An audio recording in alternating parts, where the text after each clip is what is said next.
ସାଙ୍ଗମାନେ ଆଜି ମୁଁ ଆପଣମାନଙ୍କ ପାଇଁ ଗୋଟିଏ ଶିକ୍ଷଣୀୟ ତଥା ସୁନ୍ଦର ଗଳ୍ପଟିଏ ନେଇ ଆସିଛି, ଯାହାର ନାମ ହେଉଛି ବାପାଙ୍କ ପୁରୁଣା ଚପଲ। ରବି ସେଦିନ ଖୁବ୍ ରାଗି ଯାଇଥିଲା। ଇଞ୍ଜିନିୟରିଂ କଲେଜରେ ନାଁ ଲେଖାଇବା ପରେ ସେ ତା'ର ସବୁ ସାଙ୍ଗମାନଙ୍କ ପାଖରେ ଦାମୀ ବାଇକ୍ ଦେଖିଥିଲା। ସେଥିପାଇଁ ସେ ମଧ୍ୟ ଗୋଟିଏ ନୂଆ ବାଇକ୍ କିଣିବାକୁ ଜିଦ୍ ଧରି ବସିଥିଲା। କିନ୍ତୁ ବାପା କହିଥିଲେ, ଏବେ ହାତ ଟିକେ ଟାଣ ଅଛି ପୁଅ, ଆର ମାସକୁ ଦେଖିବା। ବାପାଙ୍କର ଏହି ପଦକ କଥା ରବିକୁ ଜମା ଭଲ ଲାଗିନଥିଲା। ସେ ଭାବିଲା, ବାପା କେବଳ ବାହାନା କରୁଛନ୍ତି। ରାଗ ଗରଗର ହୋଇ ରବି କଲେଜ ଯିବାକୁ ବାହାରିଲା।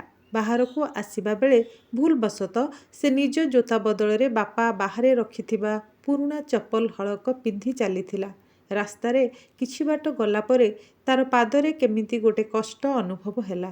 ସେ ଚପଲକୁ ଓଲଟାଇ ଦେଖିଲା ଯେ ତା' ତଳେ ଗୋଟିଏ ବଡ଼ କଣ୍ଟା ପଶି ରହିଛି, ଯାହା ସିଧା ତା'ର ପାଦକୁ ବିନ୍ଧୁଛି। ସେଥିରୁ ସାମାନ୍ୟ ରକ୍ତ ମଧ୍ୟ ବାହାରି ପଡ଼ିଥିଲା।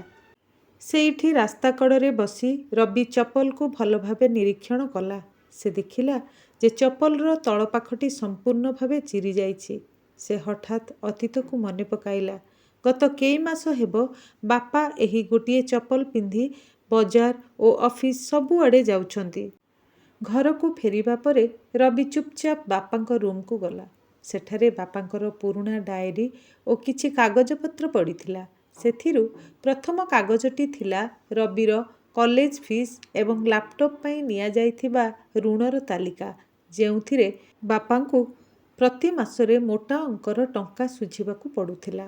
ଆଉ ଦ୍ୱିତୀୟ କାଗଜଟି ଥିଲା ଏକ ବାଇକ୍ ଶୋରୁମ୍ର କୋଟେସନ୍, ଯେଉଁଥିରେ ବାପା ତାଙ୍କ ପୁରୁଣା ସ୍କୁଟରକୁ ବିକ୍ରି କରି ରବି ପାଇଁ ନୂଆ ବାଇକ୍ର ଡାଉନ୍ ପେମେଣ୍ଟ କରିବାକୁ ସବୁ ବ୍ୟବସ୍ଥା କରିସାରିଥିଲେ। ରବିର ଆଖିରୁ ଲୁହ ବୋହିଗଲା। ସେ ବୁଝିପାରିଲା ଯେ ଯେଉଁ ବାପା ନିଜ ପାଇଁ ହଳେ ନୂଆ ଚପଲ କିଣିବାକୁ ସାମର୍ଥ୍ୟ ପ୍ରକାଶ କରୁନଥିଲେ, ସେ ତା'ର ଖୁସି ପାଇଁ ନିଜର ସବୁ କିଛି ବାଜି ଲଗାଇ ଦେଇଥିଲେ। ବାପାଙ୍କ ଉପରେ ଥିବା ତା'ର ସବୁ ଅଭିମାନ ମିଳେଇଗଲା। ସେ ଦୌଡ଼ି ଯାଇ ବାପାଙ୍କୁ କୁଣ୍ଢାଇ ପକାଇଲା ଏବଂ କାନ୍ଦି କାନ୍ଦି କହିଲା, ବାପା, ମୋର ବାଇକ୍ ଦରକାର ନାହିଁ। ମୁଁ ବସ୍ରେ କଲେଜ ଯିବି। ପ୍ରଥମେ ଚାଲ ତୁମ ପାଇଁ ହଳେ ଭଲ ଜୋତା କିଣି ଆଣିବା। ବାପା ହସିଦେଇ ପୁଅ ମୁଣ୍ଡରେ ହାତ ବୁଲାଇ ଆଣିଲେ। ସେହି ହସରେ ଜଣେ ବାପାର ସବୁ କ୍ଳାନ୍ତି ଓ ସଂଘର୍ଷ ଯେମିତି ଦୂର ହୋଇଯାଇଥିଲା। ସାଙ୍ଗମାନେ, ଏଇ ଆଜିର ଛୋଟିଆ ଗଳ୍ପଟିରୁ ଆମେ ଏହା ଶିଖିଲେ ଯେ ବାପା ହେଉଛନ୍ତି ସେହି ବ୍ୟକ୍ତି ଯିଏ ନିଜର ସବୁ ଇଚ୍ଛାକୁ ଜଳାଞ୍ଜଳି ଦେଇ ପିଲାମାନଙ୍କର ସବୁ ସ୍ୱପ୍ନକୁ ପୂରଣ କରିବାକୁ ଚେଷ୍ଟା କରନ୍ତି। ତାଙ୍କର ଉପର ରାଗ ପଛରେ ସବୁବେଳେ ଗଭୀର ଭଲ ପାଇବା ଲୁଚି ରହିଥାଏ। ତେଣୁ ଆମେ ତାଙ୍କୁ କେବଳ ଭଲ ପାଇବାନି, ଆମେ ତାଙ୍କର ଇଚ୍ଛାକୁ ମଧ୍ୟ ସମ୍ମାନ ଦେବା ଉଚିତ। ଧନ୍ୟବାଦ। ସାଙ୍ଗମାନେ, ଯଦି ଏହି ଗଳ୍ପଟି ଆପଣମାନଙ୍କୁ ଭଲ ଲାଗିଥିବ, ତାହେଲେ ମୋତେ କମେଣ୍ଟରେ ନିଶ୍ଚିତ ଜଣାଇବେ। ରହିଲି, ନମସ୍କାର।